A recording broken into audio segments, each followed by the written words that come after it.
नमः सिद्धेभ्यः।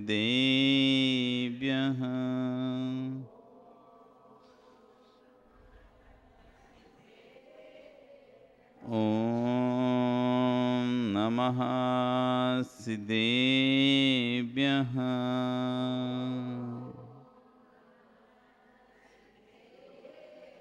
ॐ नमः सिद्धेभ्यः।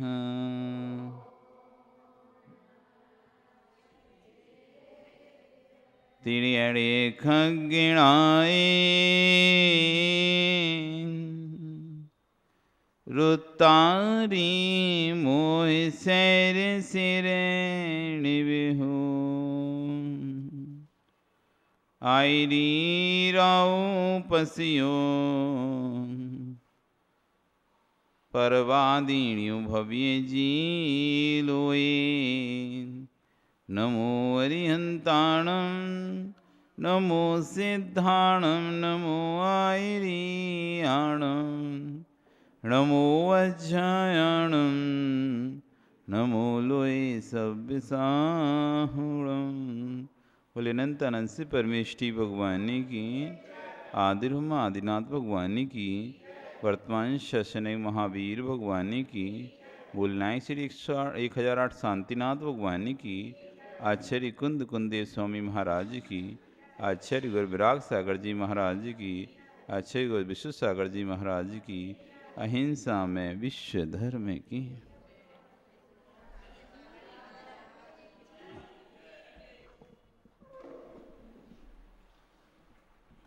बहुबंधु, वर्तमान शासन न्यायिक वर्धमान स्वामी के शासन में शांतिनाथ प्रभु की चरण निश्रा में बैठकर हम सभी जिन देशना का श्रवण कर रहे हैं, ये जिनेन्द्र वाणी मनीष्यो जगत कल्याणी। कल यहाँ पर आचार्य भगवान शुभ अशुभ भावों की चर्चा करते हुए कौन कौन से भाव अशुभ भाव हैं, इन पर दृष्टिपात कर रहे थे, जिसमें से कहा था हिंसा दिशु, हिंसा के जो भाव हैं, हिंसा आदि के परिणाम हैं, वो अशुभ परिणाम हैं। कोहादिशु, क्रोध आदि के जो परिणाम हैं वो अशुभ परिणाम हैं। मिच्छाणाणेषु, मिथ्या ज्ञान आदि के जो परिणाम हैं वो अशुभ परिणाम हैं। पक्षवायेषु, जो पक्षपात के परिणाम हैं वो अशुभ परिणाम हैं। मत्सरी देशु, जो मात्सरी के परिणाम हैं वह भी अशुभ परिणाम हैं। मदेशु, मद के परिणाम। दुर्निवेशु, दुर्निवेश के खोटे अभिप्राय के परिणाम। असुलेशेषु, अशुभ लिच्छाओं के परिणाम। इतने परिणामों की चर्चा कर दी। आज आचार्य कहेंगे विकहादिशु, विकताओं के परिणाम। कथा और विकता, बी कथा, बी कथा यानी खोटी कथा, बी कथा यानी खोटी कथा, जिसका मोक्ष मार्ग से कोई प्रयोजन नहीं है, ऐसी चर्चाओं को विकथा कहते हैं। जिससे मोक्ष मार्ग का कोई प्रयोजन नहीं सकता, जिससे कर्मी कोई निर्जरा नहीं हो रही, ऐसी कथा बी कथा की श्रेणी में आती है। वो 4 प्रकार की होती है। हार कथा, राजकथा, चोर कथा, स्त्री कथा, चोर कथा, राजकथा और भोजन कथा। किसी स्त्री के बारे में बात कर रहे हैं या स्त्री किसी पुरुष के बारे में बात कर रही है, वो अच्छा है, बुरा है, सुंदर है, ऐसा है, वैसा है, उसमें गुण हैं अथवा ये बुराइयां हैं। किसी भी व्यक्ति के विशेष के बारे में आप चर्चा कर रहे हो, ये आपकी स्त्री कथा चल रही है, पुरुष कथा चल रही है, ये बिकता है। इस कथा से आपको क्या प्रयोजन, इससे मोक्ष मार्ग में क्या प्रयोजन आपका? आप यहाँ पर मंदिर में आते हैं तो कल्याण के लिए आते हैं, कल्याण के लिए आते हैं ना, किस उद्देश्य से आते हैं मंदिर आना? और यहाँ आकर आप इधर इसकी या उसकी बातें करते हैं तो मंदिर में आप विकथा कर रहे हैं। मंदिर में तो आपको महावीर, आदिनाथ, 24 तीर्थंकरों की, महापुरुषों की, सलाहकार पुरुषों की कथा करना चाहिए। कि देखो कैसे अवसरों को सहन करके कैसे मोक्ष को प्राप्त हुए, कैसे इस सतियों ने कैसे अपने शील की रक्षा करते हुए कैसे स्वर्ग को प्राप्त हुए। ये कथा करना चाहिए। ये तो कथा करते नहीं है, पर दूसरे घर में क्या हो रहा है ये कथा करते हैं। किसके घर में कौन सी बहू क्या कर रही है, किसकी बेटी क्या कर रही है, कौन किसके साथ भाग गया है, कौन किसके साथ भागने की कोशिश कर रहा है, बस ये चर्चाएं हमारी मंदिर में चलती हैं।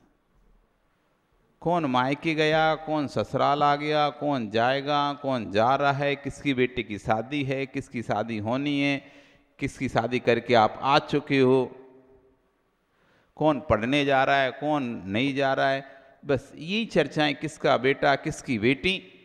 और ज़्यादा सीधी बैठे बैठे संबंध भी यहीं मिला देते हो। उसका बेटा है, तुम्हारी बेटी है, हम बात चलाते हैं। मंदिर में बैठे बैठे भी शादी की चर्चाएं चल रही।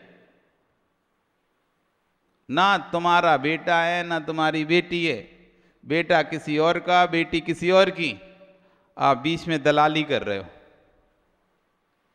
बीच में दलाली कर रहे और अपने हाथ काले कर रहे हो।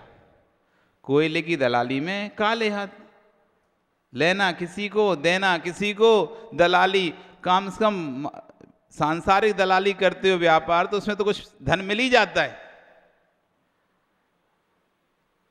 ब्रोकिंग का काम करते ना जो लोग, दलाली का काम, तो कम से कम उसमें तो फिर भी कुछ धन मिल जाता है।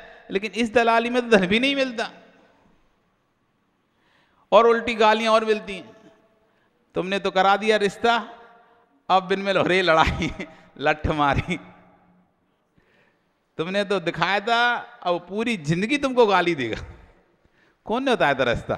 ये रिश्ता बताया किसने था? अमुक व्यक्ति ने कराई थी शादी, हम तो तैयार नहीं थे, पर उसने कहा था नहीं नहीं कर लो, बहुत अच्छा है, बहुत अच्छा है, परिवार बहुत अच्छा है, लड़की बहुत अच्छी, कर लो कर लो कर लो।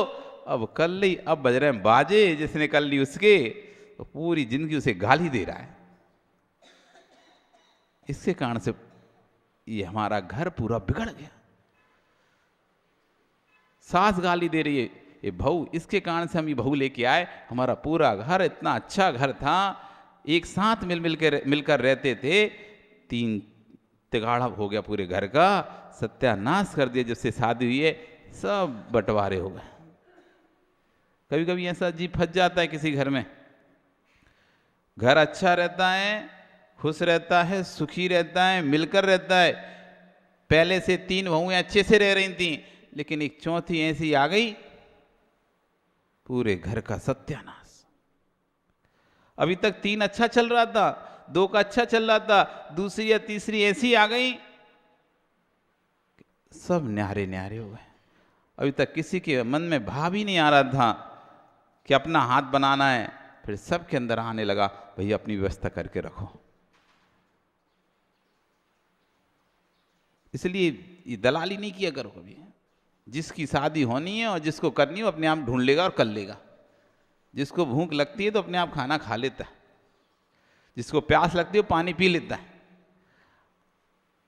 आप व्यर्थ में ही बैठे बैठे घर में बैठे बैठे जुगाड़ तुगाड़ करते रहते हो। अरे उसका बेटा है, इसकी लड़की है, अपन बात चलाते हैं, अपन बात चलाए, क्या होगा उस समय तो क्रेडिट मिल जाएगा, हाँ हाँ इन्होंने कराया, बस फिर जिंदगी भर का रोना मिलेगा।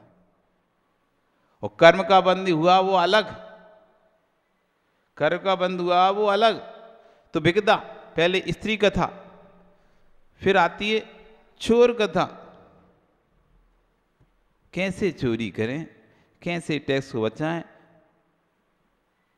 मिंटू यदि तुम बता रहे किसी को कि ऐसे जीएसटी बचाओ, ऐसे वो करो, ऐसे वो करो, तो चोरी के साधन बता रहे थे। चोर कथा चल रही है, कैसे धन को बचाया जाए, कैसे पैसे को सुरक्षित किया जाए, कैसे टैक्स कम दिया जाए, कैसे किस किन स्थानों से चोरी की जा सकती है। यहाँ से माल खरीदो, बिना मिल का माल खरीदो तो सरकार को टैक्स नहीं देना पड़ेगा, ऐसा नहीं करना पड़ेगा, वैसा नहीं करना। तो दिल्ली पे सलाह दे रहे हो तुम, सलाहकार तो है ही,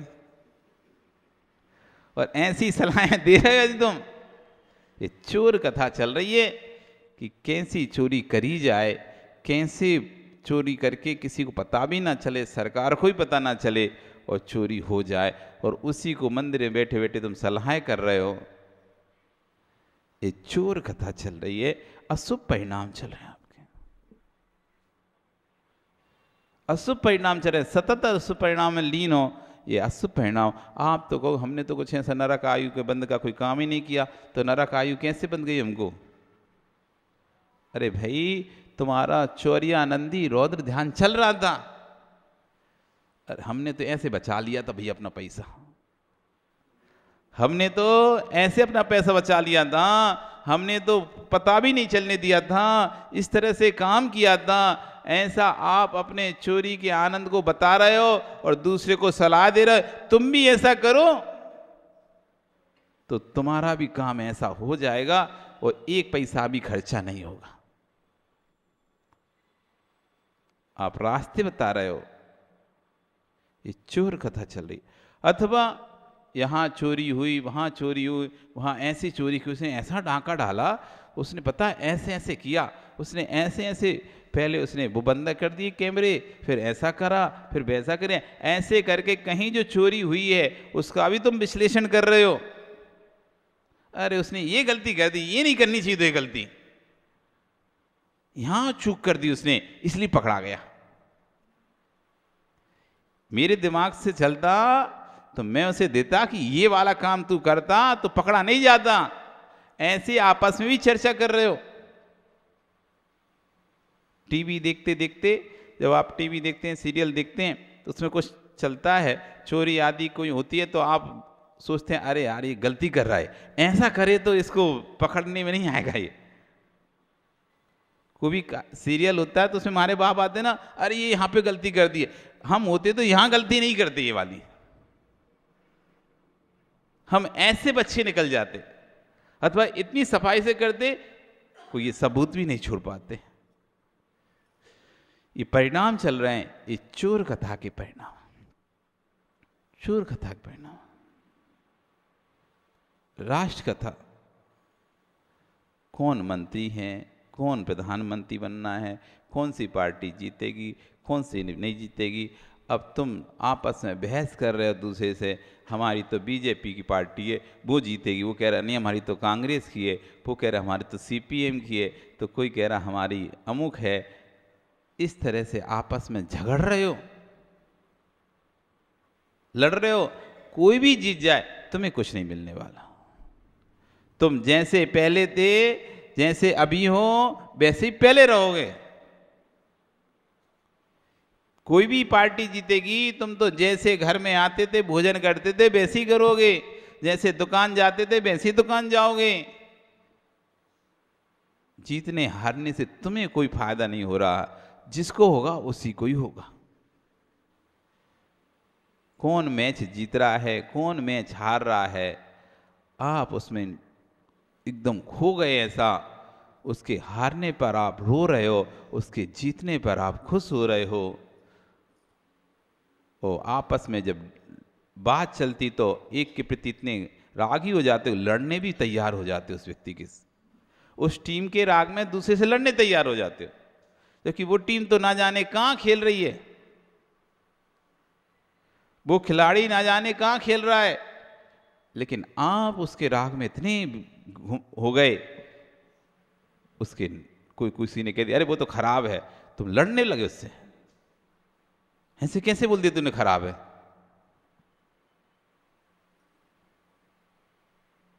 पार्टियां ये बन रही वो बन रही, पूरा समय बस चुनाव आने दो। मंदिर में अभिषेक भी करेंगे ना तो भी अरे वो असम में वो पार्टी आ गई, नागालैंड में वो आ गई, मेघालय में वो जीत गई, इतनी सीटें थी इतनी जीत गई, इतनी हार गई, ये रह गई, ऐसे रह गई, वैसे रह गई। इस तरह से पूरा समय वो तुम्हारा चुनाव के समय जो तुम्हारा पूरा उपयोग है वो पूरा राष्ट्र कथा में चला जाता है। आप भक्ति भी करोगे तब भी तुम्हें चुनाव देखेंगे, अभिषेक करोगे तब भी तुम्हारे दिमाग में चुनाव देखेंगे, साधु को आहार भी दोगे तब भी वहां भी चुनाव की बात करो, बैयती करोगे तो भी चुनाव, हर समय चुनाव चुनाव चुनाव का राष्ट्र कथा राष्ट्र कथा राष्ट्र कथा आपके दिमाग में 24 घंटे चल रही है। वो राष्ट्र कथा आपको अशुभ बंध का कारण करा रही, अशुभ उपयोग हो रहा है। राष्ट्र कथा, भोजन कथा। आज भोजन में ये नहीं था, आज भोजन में वो नहीं था, आज ऐसा नहीं बना, आज वैसा नहीं बना, अच्छे से जीवन नहीं कराया, अच्छे से नहीं कराए, उसमें पापड़ नहीं था, उसमें अचार नहीं था, उसमें बाफले नहीं थे। इस तरह से भोजन की कथाओं में लगे संलग्न होने में। तुमने क्या बनाया? आप लोग बहुत करते हो, आज क्या बना तुम्हारे घर में, क्या खाया तुमने आज? अरे कुछ ही बनाओ, बनने दो, तुम्हें कौन से खाने मिलेगा उसका? क्या बनाया क्या नहीं बना उसको जाने दो। इतना इंटरेस्ट लेते हो, क्या बनाया है तुमने? आज तो बाजार में कोई सब्जी नहीं मिल रही थी, हम तो लौकी ले आए थे, वो कह रहे हम तो गिलकी ले आए थे। है ही नहीं कोई सब्जी, आजकल कोई आती नहीं सब्जी, क्या बनाए पता नहीं रहता, क्या खिलाएं। ये बातें जो चल रही हैं, ये भोजन कथा चल रही है आपकी। मंदिर में बैठकर आप ये भोजन कथा कर रहे हो, तीव्र अशुभ का बंद कर रहे हो। खाने पीने की जो बातें चलती हैं, सब्जी की व्यंजन की जो बातें चल रही हैं, ये सब भोजन कथा में आती है। कि कल हमने ये बनाया था, कल हम वहाँ गए थे तो पार्टी में गए थे, उसने ये अच्छी अच्छी चीज़ बनाए, ये खराब बनाया, ये अच्छा बनाया था, ये खराब, तुमने खाया था? ये सब जो चर्चाएं हैं, ये सब भोजन कथा, ये सारी कथा भी कथा हैं। इन कथाओं से अशुभ का आश्रव होता है, अशुभ का बंद होता है। इसलिए आप जब चर्चाएं बातें करते हैं तो सोचा करो मैं क्या बात कर रहा हूं। देश की बात कर रहा हूं, राष्ट्र की बातों में संलग्न हूं, उससे तो कोई मुझे मतलब नहीं है। स्त्री पुरुष की, दूसरों के घरों की चर्चाओं से कर रहा हूं, उससे ही मुझे कोई मतलब नहीं है। भोजन की कथा कर रहा हूं तो भोजन से ही कोई मतलब नहीं है। व्यापार की चोरी आदि की व्यवस्था बता रहा हूं कि ऐसे टैक्स बताइए, इससे भी कोई, इन सब चीजों से तुम्हारा कर्म का क्षय होगा कि बंद होगा? कर्म बंद के आश्रव के हेतु है। कम से कम बंद नहीं कर सकते तो इतना ही नियम कर लो कि हम मंदिर में भिक्षा नहीं करेंगे। आपसे छूटेगी नहीं, ये पक्का है, छूटेगी नहीं। तो इतना ही कि जब तक मैं श्री जी के सामने रहूंगा, जब तक मंदिर के अंदर रहूंगा, तब तक मैं कोई भी भिक्षा नहीं करूंगा, ना चुनाव की, ना पद की, ना कि कौन बन रहा है कौन जा रहा है, जाने जो जिसको बनना है बनना है, जिसका जैसा नियोग है वो वैसा हो जाएगा, कोई रोक नहीं पाएगा। तुम्हारे सोचने से, बनाने से कोई बनने वाला नहीं है, और तुम्हारे बिगाड़ने से कोई बिगड़ने वाला नहीं है। तुम्हारे सोचने से कोई बनने वाला नहीं है और तुम्हारे बिगाड़ने से कोई बिगड़ने वाला नहीं है। जो जब जैसा जहां नियत है वो वैसा वहां पर होगा। तुम कितना भी सोच लो कि मैं बना दूं, मैं बिगाड़ दूं, नहीं होगा। आपका जो लाभांतराय कर्म का जितना उदय है, जितना क्षोभ समय, उतनी ही वस्तु आपको मिलेगी हार में, भोजन में, खाने में। नहीं है आपका लाभांतराय कर्म का उदय चल रहा है तो सामने वस्तु रखी भी होगी, बिल्कुल किसी के हाथ में भी होगी, तब वो पीछे खड़ा रहेगा, ये सोचता रहेगा अब देता हूं, अब देता हूं, अब देता हूं। हम तो प्रतिदिन प्रैक्टिकल करते इस चीजों को। जिन वस्तुओं का लाभांतराय कर्म का क्षोभ होता है वो वस्तु अंदर भी रखी होती है तो व्यक्ति लेकर आ जाता है, और जिस वस्तु के लाभांतराय कर्म का उदय होता है वो सामने रखी रहती है। व्यक्ति इधर उधर देखता रहता है, इसमें से दे देगा, उसमें से दे देगा, पर स्वयं जो कटोरी पकड़ा होगा उसमें से नहीं देगा, अपनी चीज पकड़ा रहेगा। इसको दिखेगा, उसको देखेगा, उसकी चम्मच पकड़ेगा, उसमें से दे देगा, इसकी चम्मच पकड़ इसमें दे देगा, और स्वयं की नहीं पकड़ेगा, और कोई क्या अपनी दो, अरे ले नहीं रहे, और ले जाकर पीछे रख देगा, अपनी कटोरी पीछे रख देगा। वो वस्तु का आपका लाभांतरण का क्षोभ नहीं है। वस्तु देख भी दी, आपने हटाई भी नहीं, और सामने वाला लेके भी खड़ा है देने के लिए, तब भी आपका क्षोभ नहीं है। इसलिए वो कहीं ये देता है, वो देता है, और फिर आखिरी में उस कटोरी को जाके अंदर रखे आता है। अब लो, नहीं मिलेगी। इसलिए अपने कर्म पर विश्वास रखो। कोई को बनना बिगाड़ना तुम्हारे हाथ में नहीं है। जब भगवान के हाथ में किसी का बनाना बिगाड़ना नहीं है तो तुम्हारे हाथ में भी किसी का बनाना बिगाड़ना नहीं है। हमको लगता है श्वान की भांति। एक श्वान था, गाड़ी के नीचे चल रहा था, तो जब वो चल रहा था तो गाड़ी चल रही थी, वो रुका, अचानक गाड़ी रुक गई, फिर वो चला तो फिर गाड़ी चलने लगी, फिर वो अचानक रुका तो फिर वो गाड़ी भी रुक गई अचानक। अब उसको ऐसा विश्वास हो गया, ऐसा विश्वास हो कि मैं चलता हूं तो गाड़ी चलती है और मैं रुक जाता हूं तो गाड़ी रुक जाती है। एक माँ थी, एक नगर में एक माँ थी, उस पास एक मुर्गा था। वो रोज सुबह बाग देता था। कब? सूर्योदय होता था उसके कुछ सेकंड पहले, कुछ मिनट पहले वो बाग देता था, उसके बाद सूर्योदय हुआ करता था। तो रोज उस मुर्गा बाग देता था, उसके बाद ही सूर्योदय होता था। अब वो एक दिन लड़ाई हो गई। अब वो माँ को क्या था कि देखो, हमारा मुर्गा बाग देता है तो सूरज निकलता है, हमारा मुर्गा, मेरा मुर्गा बाग देता है तो सूरज निकलता है। एक दिन गांव में उसकी लड़ाई हो गई, तो बोलती है तुम लोग इतने खराब हो, मैं गांव ही छोड़ के चली जा रहा हूं और अपना मुर्गा भी साथ में लेके जाऊंगी। अब रहो तुम लोग अंधेरे में,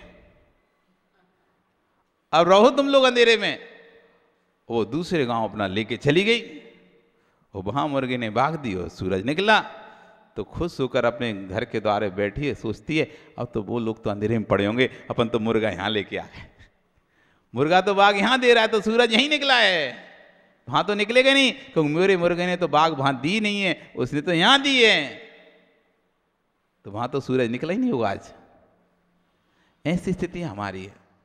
हम समझते हैं कि हम करते हैं इसलिए सब कुछ हो रहा है, हम कर रहे हैं, हम नहीं करते तो कोई जाता तक नहीं, हम नहीं बोलते तो कोई करता तक नहीं। ऐसा हमारे बोले, ये आपका भ्रम है। इस भ्रम को ज्यादा दिन तक पाल के मत रखना, नहीं तो बहुत दुख होता है। कोई व्यक्ति ये भ्रम पाल ले कि मेरे होने से सब कुछ होता है, मेरे होने से सब कुछ होता है, किसी दिन जब कुछ होगा नहीं ना उसके होने से भी, तो बड़ा दुख होगा। पहले तो बड़ा हमको पूछते थे, अब तो सुनते ही नहीं है।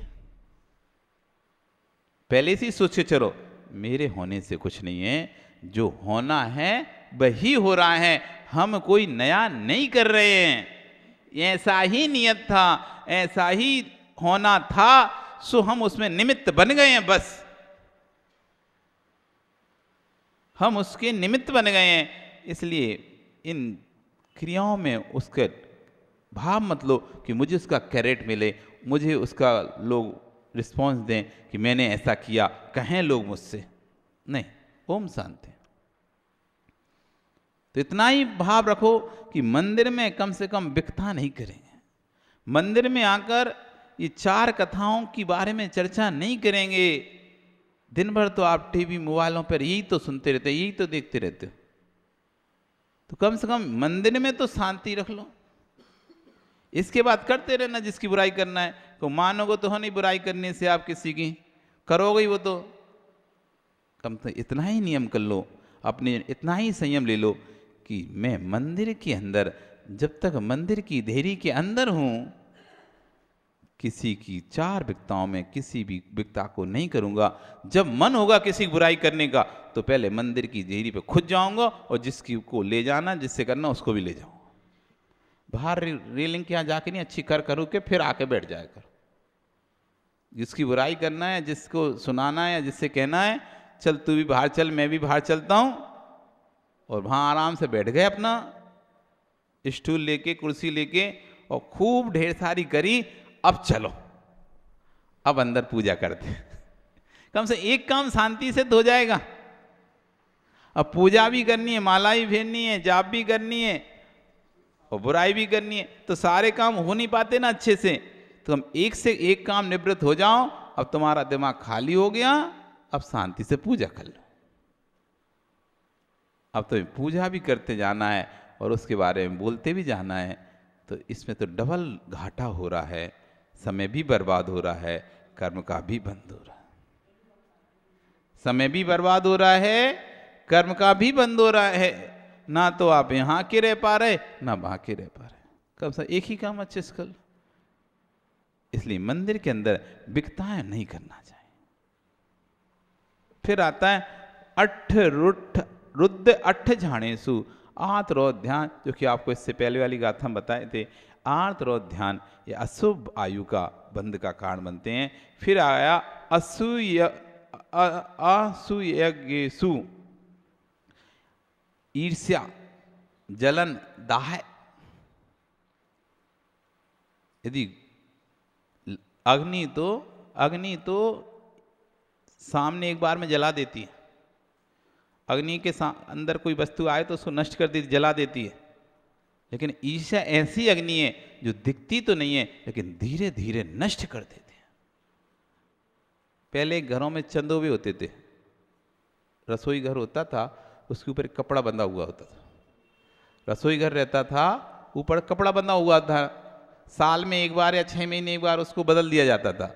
दीपावली की सफाई में उसको बदल देते थे, हटा देते थे। नीचे चूल्हा गैस जलता था, जो भी जलना है। लेकिन 1 वर्ष बाद जब वो कपड़ा हटाया जाता था तो कपड़ा पूरा जल चुका होता था, तार तार हो जाता, सड़ जाता था वो बंधा बंधा कपड़ा। जबकि कपड़ा बरसों भी रखा रहे तो खराब नहीं होता है। देखो तो आप 10 साल से आप कपड़ा, कोई भी ऐसे बहुत सारे कपड़े हैं मिंटू जो तुम्हारे 5 साल हो गए होंगे खरीदे हुए। निर्मल, ऐसे बहुत से कपड़े जिनके 5 साल हो चुके होंगे। बहुत से कपड़े ऐसे जो जब तुम शादी करी थी ना तब वो कोट खरीदा था, आज भी अच्छा रखा हुआ है। रखा है क्या शादी का कोट? क्यों निर्मल, नहीं रखा है? पहनते हो क्या? देखो तो हमें पता है सब। पहनते हो क्या? नहीं पहनते ना। रखा है लेकिन ऐसे फट गया क्या? साबित रखा है ना। तो सोचो 25 साल पहले तुम्हारी शादी, कितने साल? 25 साल हो गए हैं? हो गए ना। तो 25 साल पहले का कोट भी अभी तक सुरक्षित रखा है। लेकिन जो रसोई घर में जो चंदोबा बनता था वो 1 साल में सड़ जाता था, बिल्कुल तार तार हो जाता था। आप ऐसे पकड़ लो तो चर्र हो जाए वो, फिर वो चर्र हो जाए वो। क्यों? ऐसा क्या? कपड़ा ही तो था, साली भर तो हुआ था, नया भी लगाया था, पर हो क्या रहा था? जो नीचे तुम खाना बनाते थे उसकी आंच जाती थी इतनी ऊपर, आपको लगता नहीं होगा इसकी आंच इतनी ऊपर जा रही है। जो आप खाना बना रहे थे उससे जो जैसे आप छौंक लगाते थे, कुछ भी लगाते थे तो पानी तपाते थे तो गर्म वाष्प से निकलती, गर्म हवा निकलती थी, गर्म निकलता ना धुआं, वो गर्म जाकर ऊपर टकराता था। वो गर्म ऊपर जाके टकराता था, टकराते का साल भर से वो टकरा रहा था। वो अंदर ही अंदर कपड़ा, ऊपर से तो अच्छा दिख रहा था लेकिन अंदर ही अंदर वो कपड़ा जल चुका है। वो कपड़ा अंदर ही अंदर जल चुका, और जैसे ही तुमने साल भर बाद उस कपड़े को खोला, चर्र, पूरा ऐसा जैसे जल सड़ गया है कपड़ा। जबकि सालों साल कपड़ा रखा रहता है तो नहीं सड़ता, और 1 साल में सड़ गया। हुआ यही था कि नीचे की आंच तुमको समझ में भले नहीं आ रही थी, लेकिन धीरे धीरे मनसुख जी वो आंच लग रही थी, आंच उस कपड़े पर अंदर ही अंदर वो जल रहा था। ऐसी ईर्ष्या की आंच है, समझ में नहीं आती वो, लेकिन बुद्धि विवेक पुण्य को जला देती है। आपकी बुद्धि को, आपके विवेक को और आपके पुण्य को धीरे धीरे धीरे धीरे जला देती वो आंच पूरा। जब तक आपको समझ आता है तब तक पुण्य जलकर राख हो जाता है। गेहूं में घुन देखी कभी? गेहूं में घुन लगती है, गेहूं में, अनाज में घुन लगती है, चने में घुन लगती है। छोला वाला चना आता है, छोला वाला चना, उसके अंदर इल्ली पड़ जाती है अंदर। बाहर से एकदम सुंदर दिखाई देगा आपको, बाहर से मिंटू एकदम साफ दिखाई देगा, सुंदर दिखाई देगा, चमक दिखाई देगी, लेकिन अंदर ही अंदर दिलीप खोखला हो जाता है। वो चना जिसके अंदर इल्ली लग चुकी है, इतनी बारीक रहती कि इतनी बारीक गड्ढे से अंदर जाती कि आपको तो ऐसे, तो अगर आपको चश्मा वगैरह लगा है और नजर कमजोर है तो आप तो पकड़ ही नहीं पाएंगे इस चने में घुन लगा हुआ है। वो तो जब इल्ली निकलेंगी बाहर तभी पता चलेगा आपको, क्योंकि इतना बारीक छेद करते हैं, इतना बारीक छेद करते हैं वो इल्लियां, इतनी बारीक होती हैं कि सामान जिसको नजर की समस्या है वो तो पकड़ ही नहीं सकता उस चने में से कौन सा गुनाह है और कौन सा अच्छा है। आप कहो भी हमने तो देख के बनाया था, अरे आपकी नज़र इतनी थी नहीं, वो आपको गड्ढा दिख जाए बारीक। बहुत सी, इसलिए तो चतुर्मास के समय पे खड़ा धान नहीं खाना चाहिए। चतुर्मास का जो काल आता है उस काल में खड़े धान क्या त्याग कर देते हैं साधु लोग, तो श्रावक को भी कर देना चाहिए, क्योंकि खड़े धान में जीवों की उत्पत्ति हो जाती है अंदर। छोला हुआ, चना हुआ, सोयाबीन हुआ, जो खड़े खड़े आप खाते हैं ना, खड़े धान जो भी बनते हैं, राजमा हुआ, राजमा खड़ा बनता है ना, तो जो जो खड़े धान जिनसे बीन्स, जितने भी बीजे टाइप की चीजें होती हैं जो भी आप बनाते हो, वो सारे बीजों में अंदर बारीक सी घुन लग जाती। मौसम के कारण से अंदर ही अंदर सूक्ष्म जीव हैं, अंदर उत्पन्न हो जाते हैं वो जीव, और इतने बारीक बारीक होते हैं कि सामान्य आंखों से तो आपको दिखाई नहीं देगा। यदि आपकी दृष्टि अच्छी है तो फिर भी आप देख सकते हो उस घुन को, और दृष्टि आपकी कमजोर है तो आप खा जाओगे सब कीड़े। यही सोचोगे हमारे तो कीड़ा लगा ही नहीं है, हमारे तो कीड़ा लगा ही नहीं है, खा जाओगे। इसलिए खड़े धान नहीं खाते उस समय, तो खड़े धानों में जीवों की उत्पत्ति हो जाती है। तो देखने में वो धान ऊपर से अच्छा लगता है, लेकिन अंदर ही अंदर खोखला हो चुका है वो। आप ऐसे जोर से करके जो भी गुना दाना रहता है उसे आप जोर से ऐसे दबाओगे ना, पुच्छ हो जाएगा। ऊपर से तो साबत दिख रहा था, ऊपर से तो चमकता हुआ दिख रहा था, लेकिन अंदर ही अंदर क्या हुआ, खोखला हो चुका है वो। आपने जैसे ही दबाया, पुच्छ कुछ नहीं है, वैसे दबाओगे तो नहीं होगा, लेकिन अब वो पोचला हो चुका है, अंदर दबा के टूट जाएगा। ऐसे ही हम जो ईर्ष्या है वो ऐसा गुण है, ऐसा गुण है, ऊपर से तो चेहरा चमकता दिखेगा, लेकिन अंदर से पूरा पुण्य घुन जाएगा, पूरा पुण्य घुन जाएगा। इसलिए यदि किसी के प्रति आपको ईर्ष्या आए तो उससे जाके डांट कह दो, भैया हमको ये पसंद नहीं आ रहा, हमको ईर्ष्या हो रही है, आप ये काम मत करो, या तुम उस स्थान से हट जाओ। लेकिन अंदर ईर्ष्या करके आप अपने ही पुण्य को जला रहे हैं। उसका कुछ बिगड़े नहीं बिगड़े, लेकिन आपका पुण्य तो पूरा जल रहा है, पक्का जल रहा है, 101% जल रहा है। ईर्ष्या यदि आपके भीतर चल रही, किसी के प्रति ईर्ष्या चल रही है, चाहे देरानी के जेठानी के प्रति, जेठानी देरानी के प्रति, सास के बहू के प्रति, बहू को सास के प्रति, भाई को भाई के प्रति, पिता को बेटे के प्रति, बेटे को पिता के प्रति, मित्र को मित्र के प्रति, संबंधियों को संबंधियों के प्रति, समाज के लोगों को समाज के लोगों के प्रति, एक समाज का दूसरे समाज के प्रति, कुछ भी चल रहा है मन में ईर्ष्या किसी के प्रति चल रही है, वो आपके पुण्य को राख कर रही है, आपके पुण्य को राख कर रही है। इसलिए जगत में सब कुछ करो, लेकिन ईर्ष्या मत करो। ऐसा मीठा जहर है ईर्ष्या, ईर्ष्या ऐसा मीठा जहर है, कहते ना स्लो पॉइजनस, स्लो पॉइजन, धीमा धीमा जहर, धीरे धीरे मारता है। जैसे स्लो पॉइजन किसी दी जाता, एकदम नहीं मरता, धीरे धीरे मरता है, ऐसे एकदम इसमें पुण्य खत्म नहीं हो रहा, धीरे धीरे धीरे धीरे तुम्हारे पूरे पुण्य को राख कर रहा है। इसे मत करो, अशुभ भाव है ईर्ष्या, आपको अशुभ आयु का बंध कराएगी ईर्ष्या। होगा कुछ नहीं, आप सोचते रहोगे, बाद में फिर आपका पैचअप हो जाएगा, तो खत्म काम। उतने दिन के लिए आपने जो अशुभ कर्म का बंद किया, उसका पैचअप नहीं हुआ। अरे किसी बात को लेकर मतभेद हो गया, किसी से किसी बात को लेकर मतभेद हो गया, अब उसके प्रति ईर्ष्या चल रही है आपके अंदर, और सालों चली, 2 साल चली, 5 साल चली, 10 साल चली, उसके बाद आपका वो हो गया, समझौता हो गया, वो भी मान गया, आपने भी कहा था जो ऐसा, अब वो तो समझौता था हो गया, लेकिन 5 साल जो कर्म जो बंधे आपको, जो 5 साल कर्म बंधे, उसका समझौता नहीं हुआ। अब आपको लग रहा है इसने मुझे वोट नहीं दिया था, इसने हराया था, इसने हराया मुझे, इसने वोट नहीं दिया, इसने वोट नहीं दिया, अब 3 साल तक आप ऐसे मन में बनाए रहे उसके प्रति। 3 साल बाद आप जीत गए और उसने आपको वोट दिया। अब आपके तो भाव ठीक हो इसके प्रति, लेकिन 3 साल तक जो आपने ये भाव बना के रखे ईर्ष्या के उसके प्रति, तो 3 साल का पैचअप नहीं होगा, वो तो कर्म का बंध भोगना पड़ेगा। इसलिए असूये गएसु, असूया, असूया मतलब होता है ईर्ष्या। असूया क्या कहलाता है? असूया ईर्ष्या, ईर्ष्या नहीं करना।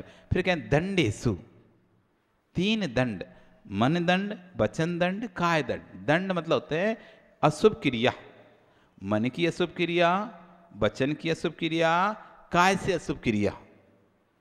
मन से अशुभ क्रिया करना, वचन से अशुभ क्रिया करना और शरीर से अशुभ क्रिया करना, ये दंड कहलाते हैं। दंड क्या कहलाते हैं? ये दंड। 3 दंड होते हैं, मन दंड, वचन दंड और काय दंड। मन की अशुभ प्रवृत्ति, वचन की अशुभ प्रवृत्ति, काय की अशुभ प्रवृत्ति। जैसे हम कल बताए थे ना, आप चटाई खींच कर उधर ले जा रहे हैं, ये काय की अशुभ प्रवृत्ति है, ये काय दंड चल रहा है आपका, ये काय दंड चल रहा है। आप चाहें तो उठा के रख सकते हैं, लेकिन आपने खींच के वहां तक लेके गए हो, ये काय की अशुभ प्रवृत्ति है, ये काय दंड है। उठाकर उपवास है तो अब शक्ति नहीं है, तो जाकर सीधे बिस्तर पे फट से गिर गए, देखा ही नहीं कहीं उसके नीचे कोई छिपकली तो नहीं थी, कोई चीटी मीटी तो नहीं आ गई थी। हम तो अब थक गए इतने, और जाके फट से जाके सो गए, मार्जन ही नहीं किए, देखा ही उठा के।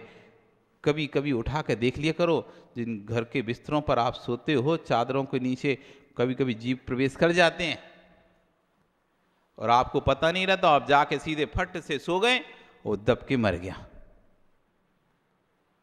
इसलिए एक बार जब भी आप, चाहे वो जिस गद्दे पर आप सोते हो उस पर जो चादर आपका परमानेंट बिछा हुआ है, उसको भी एक बार फटकार के बिछा कर दोबारा से कि देख लें कोई नीचे जीव तो नहीं है इसमें। पहले तो क्या था, ये परमानेंट रहते नहीं थे, रोज उठाना रोज रखना रहता था, गद्दे चादर रोज उठाओ सोने के लिए, रोज रखो, तो देखकर बिछाते थे, देखकर। अब तो फिक्स हो गए ना बेड, अब बेड फिक्स हो गया, गद्दा फिक्स हो गया, चादर फिक्स हो गया, ओढ़ने का रजाई भी वहीं रखी है, वो भी फिक्स है, आगे से जमा के रखी है, कम्बल सब कुछ तो फिक्स है, तकिया फिक्स है, हर चीज फिक्स है, और जाके सीधा सोना ही होता है आपको। तो ना तो तकिया उठाकर कभी नीचे देखते, क्योंकि तकिया के नीचे कोई छिपकली तो नहीं घुस गई, कोई कॉकरोच तो नहीं चला गया, कोई कीड़ा तो नहीं जाके बैठ गया उसके नीचे, तकिया के पोला तो है ही ना, नीचे से जगह तो है ही जाने के लिए। बस जाए और सीधे उस पर सिर रख के सो गए। उठाकर एक बार देख लिया करो, चद्दर को एक बार हटा के देख लिया करो, फिर से थोड़ी मेहनत लगेगी, बिछा लेना, कम से कम इस गारंटी तो रहेगी हम जीव देखकर सोए हैं। आश्चर्य बन गए। अदाचार से तद हिंसा, जीव मरे या ना मरे, जीव मरे चाहे नहीं मरे, यदि तुम आयत्नाचार पूर्वक कार्य कर रहे हो तो हिंसा लगेगी, और यदि आप प्रयत्न पूर्वक काम करते हो और फिर कोई जीव मर भी जाता है तो भी हिंसा नहीं लगेगी। हम देखकर चल रहे हैं, हम देखकर चल रहे हैं, अचानक कोई पैर के नीचे जीव आ जाता है तब भी हिंसा का दोष नहीं लगेगा। और आप देखकर नहीं चल रहे, इधर उधर बातें करके चल रहे हो और पैर पे नीचे कोई जीव भी नहीं आता, तब भी हिंसा का दोष लग रहा।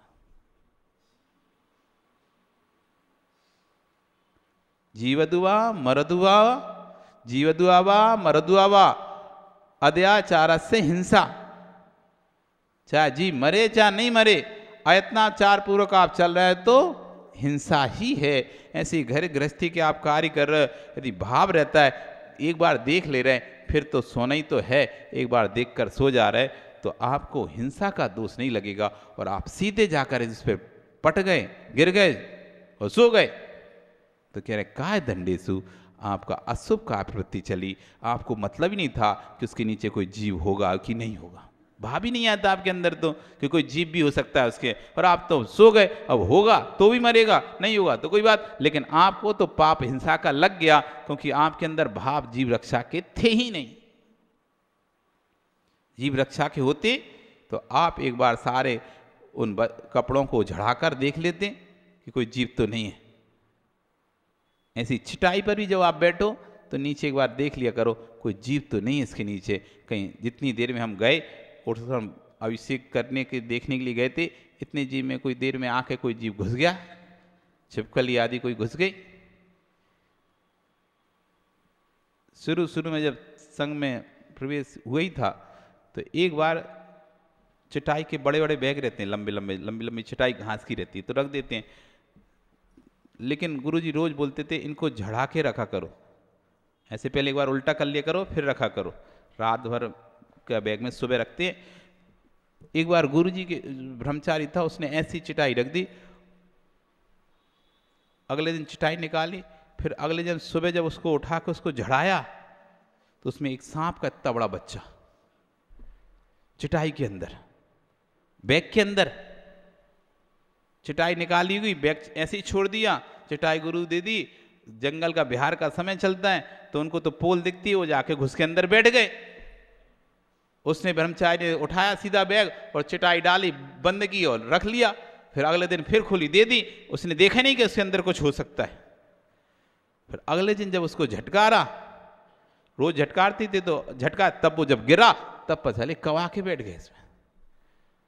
पीछे हम जंगल में रुके थे तब ये बैठ गया होगा। कोई वस्तु पता नहीं चलता कब कौन से पीछे क्या, कब किस समय कौन सा जीव आ जाए, तुरंत में पता नहीं चलता, देखते देखते आ जाते हैं।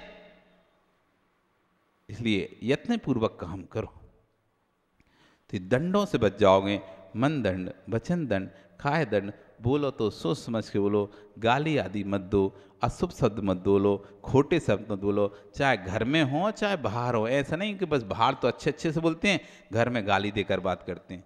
बेटे की माँ भी क्यों ना हो, वो भी एक भव्य आत्मा है, भगवान आत्मा है, उससे भी अच्छे से बोलो, उसको भी गाली देकर या धुतकार कर बात मत करो, क्योंकि ये अशुभ दंड है, अशुभ दंड। दंडेसु सल्लेसु, सल 3 सल, माया मिथ्या निदान 3 सल होती हैं। माया सल, मायाचारी को अंदर में बना के रखना। सल कहते हैं जैसे कांटा, जैसे पैर में कोई कांटा चुभ जाता है ना, आप चलो तो बार बार चुभता है, बार बार चुभता है। फांस चुभ गई आपके हाथ में, पैर में फांस चुभ गई। अब कभी कभी कोई काम करते हो तो फिर जब उस पर प्रेशर पड़ता है तो दर्द होने लगता है।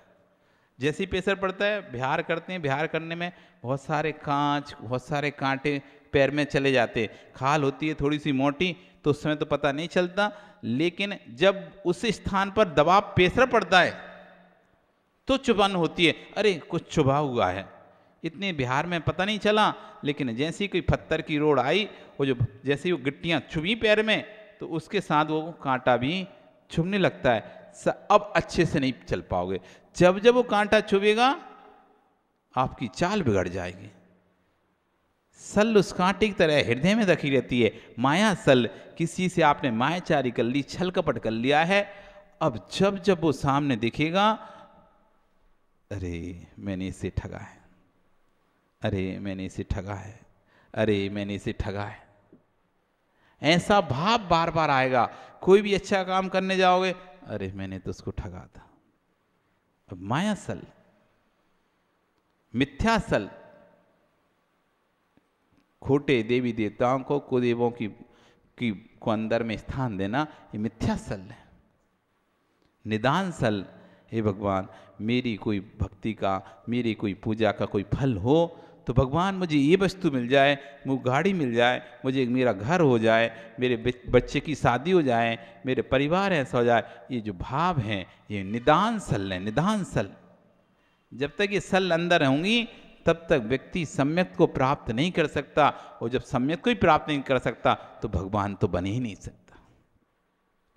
जब तक ये 3 सल होती हैं तब तक सम्यक दृष्टि नहीं बन सकता जीव, वृत्ति नहीं बन सकता।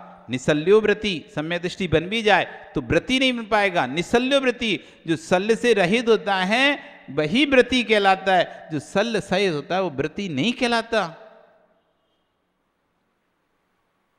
जहां निदान सा लाया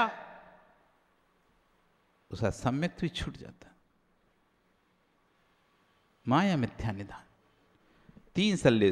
गारवेसु, गारव 3 गारव, साता गारव, रस गारव, रिद्धि गारव। गारव यानी होता है घमंड, गारव यानी गर्व, अभिमान, घमंड। गारव, साता गारव। देखो हमारी कितनी साता चल रही है, सब है हमारे घर में, बहुत है हमारे घर में, बहुत सब खुश सुख है। ऐसे करके अपने उसका अभिमान आ रहा है, घमंड आ रहा है। हमारे घर में तो ऐसे नहीं लड़ते कोई भी। तुम्हारे घर में देखो कैसे लड़ते रहते हैं। हमारे यहाँ सब बिल्कुल एकदम शांत रहते हैं। हमारे यहाँ तो बहुत अच्छे से रहते हैं। साता है हमारे यहाँ तो कोई भी चह चह पे पे कुछ नहीं होती, एकदम अच्छे से रहते हैं। उसका गर्व आ रहा है, आपको अभिमान आ रहा है, ये साता गारव हो गए। हम तो कितना भी घूम लें फिर लें, हमें तो कुछ नहीं होता। शरीर हमारा शरीर बहुत अच्छा है, कुछ भी खा लें कोई फर्क नहीं पड़ता। हम तो खूब ऊपर नीचे चढ़ते हैं, खूब ऐसा करते वैसा करते, हमें तो कुछ ही नहीं होता। आपको अपने शरीर का साता का गारव हो रहा है। सात गारव, रस गारव। हमें तो बहुत अच्छा अच्छा खाने मिलता है, हमें तो खूब अच्छा अच्छा खाने मिलता है, हमें तो कोई कमी नहीं खाने में। हम तो 6 रसों से युक्त भोजन करते हैं। ये रस गारव। रिद्धि गारव, अरे हमारी तो बहुत चलती है, हमारे परिवार की बहुत चलती है, हमारे चाचा की, हमारे बाबा की, हमारे काका की, हमारे पिताजी की तो बहुत पूछ है यहाँ पे। बहुत उनकी लोग मानते हैं, एक आवाज़ में सब लोग इकट्ठे हो जाते हैं, कोई बात मना नहीं करता उनकी। ऐसे करके रिद्धि गारव। अरे हमारे पास तो ये विद्या है, ये हमारे पास ये सिद्धि हो चुकी है, ये हमारे पास ये इतना पैसा, उससे हम कुछ भी कर सकते हैं। आप अपनी रिद्धि का घमंड कर रहे हैं, ये रिद्धि गारव। ये 3 प्रकार के घमंड हैं, गारव है। सल्लिसु गारविसु, या ये जो बट्ठदी, जो बर्तन करता है इसमें, इनको जो चिंतन करता है, इनको किसका, विक्ताओं का, आत्रोध्यानों का, असूया का, ईर्ष्या का, दंडेसु दंडों का, सल्लेसु सल्लों का, गारवेसु गारव का चिंतन करता है। जो बट्ठती बर्तन करता है, अशुभ भाव अशुद्ध भावो सो, वह अशुभ भाव का बंध करता है। और अशुभ भाव के बंध से क्या होगा, नरक तिरंच आदि आयु का बंध होगा। धन्य वो जीव जो इन अशुभ भावों को छोड़कर शुभ भावों में लग जाता है। स्वयं भी लगता है और अनेक जीवों को भी लगा देता है। आज आचार्य विराग सार जी का जन्म दिवस है। विराग सार जी जिन्होंने स्वयं तो अपना कल्याण किया, स्वयं तो अपना कल्याण किया, साथ में अनेक जीवों को दीक्षा दे दी। उनने अपना कल्याण किया और उनको पद प्रदान करके उन्होंने और लोगों को दीक्षा दे दी, तो उनका भी कल्याण हुआ। विराग सागर दीक्षा ना देते विश्व सागर, तो विश्व सागर कहां से हमें दीक्षा दे पाते। नियोग रहता है, जीवों का नियोग रहता है। विराग सागर जी विश्व सागर को दीक्षा दिए, उनके माध्यम से 40 से 50 जीव दीक्षित हो गए, 50 जीवों कल्याण हो गया। तो एक जीव वो आता है जमीन पर, अवतरण होता है इसका, जो स्वयं अपना कल्याण करता है और अपने माध्यम से ना जाने कितने जीवों का डायरेक्ट और इनडायरेक्ट कल्याण कराता है। उन्होंने जो दीक्षा दी वो डायरेक्ट कल्याण हो गया, जिनकी समाधि कराई वो डायरेक्ट सीधा सीधा कल्याण हो गया, जिन्होंने व्रत दिए ब्रह्मचर्य सीधे कल्याण हो गए। उन्होंने अपने शिष्य को दीक्षा दी और शिष्यों ने जिसको व्रत दिया, जिसकी समाधि कराई, जिसको दीक्षा दी, वो इनडायरेक्ट लिंक जुड़ी कि नहीं डरी। तो ऐसे जीव जब पृथ्वी पर आते हैं, ये तीर पूर्व भाव के नियम से कोई तीर पुण्यात्मा जीव रहते हैं, साधु प्रवृत्ति के, या तो पूर्व भाव में साधु रहे तो मरण कर कर स्वर्ग गए और स्वर्ग से च्युत होकर उस पृथ्वी पर आए, इतना तीर पुण्य लेकर आए कि स्वयं भी कल्याण कर रहे हैं, स्वयं भी कल्याण कर रहे हैं और दूसरों का भी कल्याण करा रहे हैं। अपना भव भी ऐसा ही भव बने, ऐसी भावना भाया करो कि हे भगवान, ये जन्म दिवस हमारा, ये जन्म तब सार्थक होगा जब हम स्वयं संयम ले पाए इस पर्याय में और दूसरे जीवों को भी संयम दे पाए, अथवा दे नहीं पाए तो स्वयं संयम का अच्छा सा पालन कर पाए, और स्वयं अच्छे संयम पालन नहीं भी कर पाए तो कोई नहीं, जन्म सार्थक है। संयमों की सेवा कर लें, बस संयमी जीवों की सेवा कर लें, तब भी तुम्हारी मनीष प्रयास सार्थक है। और तुम संयमी जीवों की सेवा नहीं कर पा रहे हो, सिर्फ तुम्हें अपना पैसा पैसा दुकान दिख रही है, तुमसे ज्यादा भागा कोई नहीं है। राजेश, कोई नहीं तुमसे ज्यादा भागा। हम तो मुंह पे बोल दे रहे तुम्हें सिर्फ पैसा दिखाई दे रहा, पैसा। ना साधु का हार दिखाई दे रहा, ना साधु की वैयवृत्ति दिखाई दे रही। जिन जिन को ना तो साधु का हार दिखाई देता, ना वैयवृत्ति दिखाई देती, ना पूजा पाठ दिखाई देता, मनीष वो अभागे हैं इस पृथ्वी पर, अभागे हैं, अभागे। जब मर्जी आएगी तब हार दे लेंगे, जब मर्जी आएगी सेवा कर लेंगे, नहीं आएगी व्यापार ज्यादा रहा तो छप छोड़ देंगे।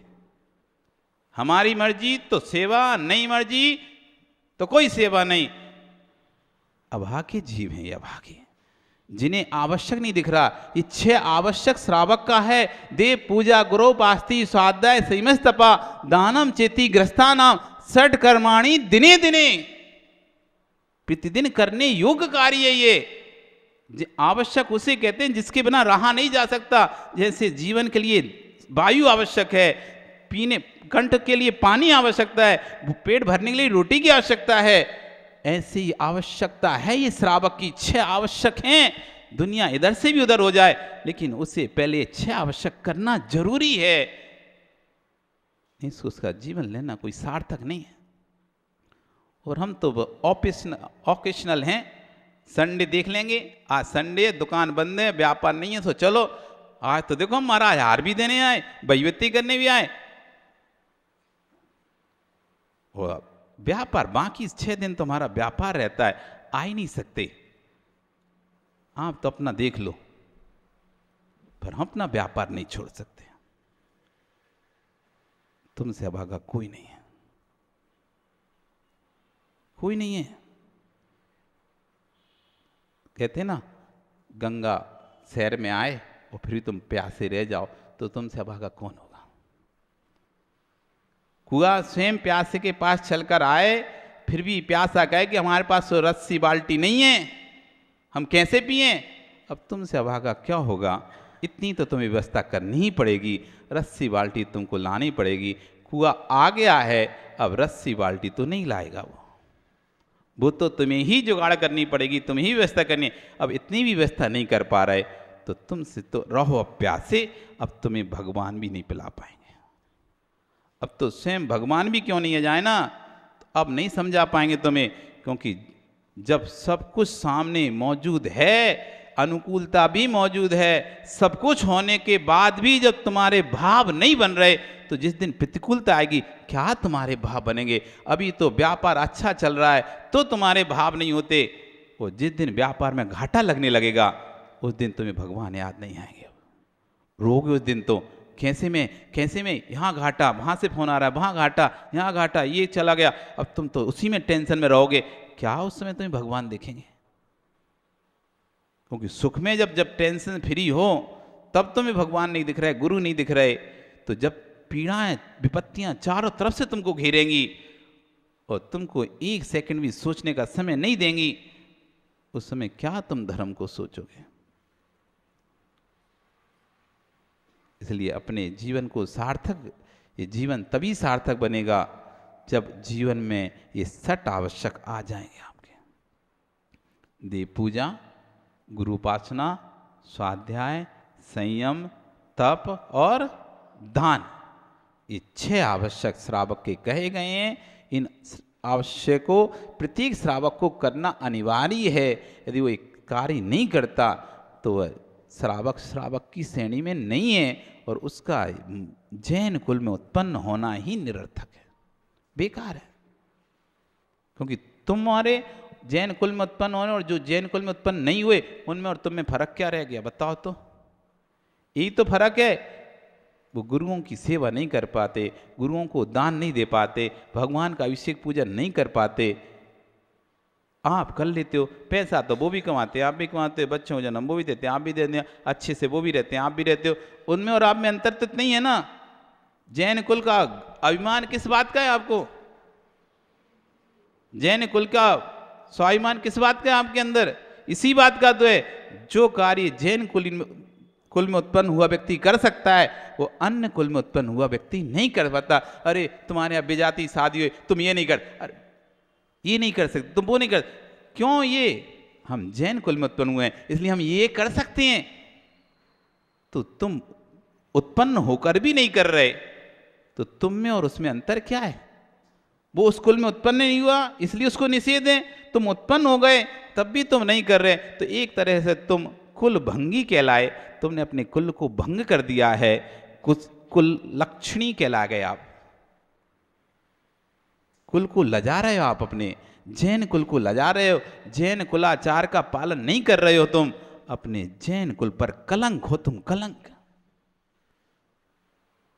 नरेंद्र, जैन कुल पर कलंक है वो व्यक्ति जो जैन कुलाचार का पालन नहीं कर पा रहा। आपके कुल का कोई व्यक्ति, आपके जो कुल है उसमें कोई जैसा आपका कुलाचार है वैसा पालन नहीं करे तो आप क्या कहते हो? तुमने तो पूरे कुल पे कलंक लगा दिया। हमारे कुल में ये कार्य नहीं होता था लेकिन तुमने कर दिया ये कार्य, कुल पे कलंक लगा दिया। ऐसी जैन कुलाचार है, सठ आवश्यक का पालन करना है और वो पालन आप नहीं कर रहे तो आप कुल भंगी कहला रहे हो, क्योंकि आप कुल के आचार को नष्ट करने वाले हो। आप उभय धर्म विध्वंसी हो, ना तो स्वयं धर्म कर रहे हो ना अपनी संतान को धर्म सिखा रहे हो। उभय धर्म विध्वंसी हो गए, स्वयं भी धर्म नहीं कर रहे और अपनी संतान के अंदर भी वो संस्कार नहीं डाल रहे हो धर्म करने के। तुम धर्म करते तो संतान बार बार देखती तो उसके अंदर वो संस्कार पड़ते, तो तुम भी धर्म नहीं कर रहे, संतान के अंदर भी संस्कार नहीं डाल रहे, तो अब क्या हो रहा है? आप तो चले जाओगे, उस संस्थान के अंदर संस्कार थे नहीं संतान के अंदर, तो वो तो धर्म से भीन और उसकी जो संतान होगी वो और महान धर्म से भीन। कहते दो महाराज जी कम हो रहे हैं, पुजारी कम हो रहे हैं, भगवान की सेवा करने वाले पूजा करने वाले लोग कम हो गए। क्यों कम हो गए? क्योंकि हम कुल भंगी हैं, हमने अपने कुलाचार अपने ना तो स्वयं पालन किया ना अपने बच्चों को दिया, बस नाम बड़े दर्शन छोटे जैसे काम करते रहे, बड़े बड़े पदों पर भी बैठ गए लेकिन जैन कुलाचार का पालन नहीं कर पाए। इसलिए अपने कुल का ध्यान रखो। जिस कुल में आप उत्पन्न हुए, कितना दुष्कर है वो कुल में उत्पन्न होना, कितना दुष्कर है उस कुल में उत्पन्न होना। विमल, कितना दुष्कुल है, दुष्कर है। तब भी आप ऐसे कुल में जन्म लेके निम्न कुल जैसे रह रहे हो। खाओ पिया, खाया पिया बह गया, खाया पिया बह गया, खाओ पियो सो जाओ, हो गया दिन से निकल गई रात, रात से निकल गया दिन। क्या किया तुमने उस कुल में उत्पन्न होने के बाद? गर्व से कहो मैं जैन हूँ। किस बात पे कहोगे मैं जैन हूँ? मैं जैन मुनियों की सेवा करता हूँ, मैं जैन मुनि को हार देता हूँ, मैं भगवान का अभिषेक करता हूँ, मैं भगवान की पूजा करता हूँ, इसलिए मैं गर्व से कहता हूँ मैं जैन हूँ। कोई और नहीं कर सकता, ये मैं कर सकता हूँ। बाकी और क्रियाएं तो सब कर सकते हैं लेकिन ये क्रियाएं सिर्फ मैं कर सकता हूँ, इसलिए मैं गर्व से कहता हूँ जैन हूँ। लेकिन आप नहीं कह पाओगे, मनीष नहीं कह पाओगे तुम गर्व से मैं जैन हूँ। जिस दिन तुम बोलोगे कि मैं जैन हूँ, कोई प्रश्न कर देगा बताओ क्या क्या करते तुम जैन हो, तो अपने जैन कुलाचार का कितना पालन करते हो तुम जैन हो। उस दिन प्रमोद जी तुम्हें नीचा मुंह करना पड़ेगा। काम कुछ नहीं है तब भी समय बिल्कुल भी नहीं है, काम कुछ नहीं है और समय रत्ती मात्र का भी नहीं है। और हम जैन हैं, इस बात का हमको गर्व है। तब सोचो कि किस बात का हमको गर्व है। ऐसा कौन सा जैन कुलाचार आप पालन कर रहे हो जिस बात पर आप गर्व करते हो कि मैं जैन हूं। जैन लिख लेने से कोई जैन नहीं हो जाता, जैन लिख लेने से कोई जैन नहीं हो जाता। जैन लिखा है तो जैन कुलाचार का पालन भी करो। आपका समय हो गया, कल फिर आओगे, पर आ रही तो पुनः हम यहाँ पर आज यहाँ अशुभ भावों का बात करी, कल आचार्य युगन इस पर व्याख्या करेंगे। इन 3 गाथाओं की व्याख्या हम रेण सार जी गणपत सागर रंगा धर्म देशना में आचार्य विश्व सार जी महाराज क्या बोल रहे हैं, इसको सुनेंगे। बोली भगवान महावीर स्वामी की जिरवाणी स्तुति।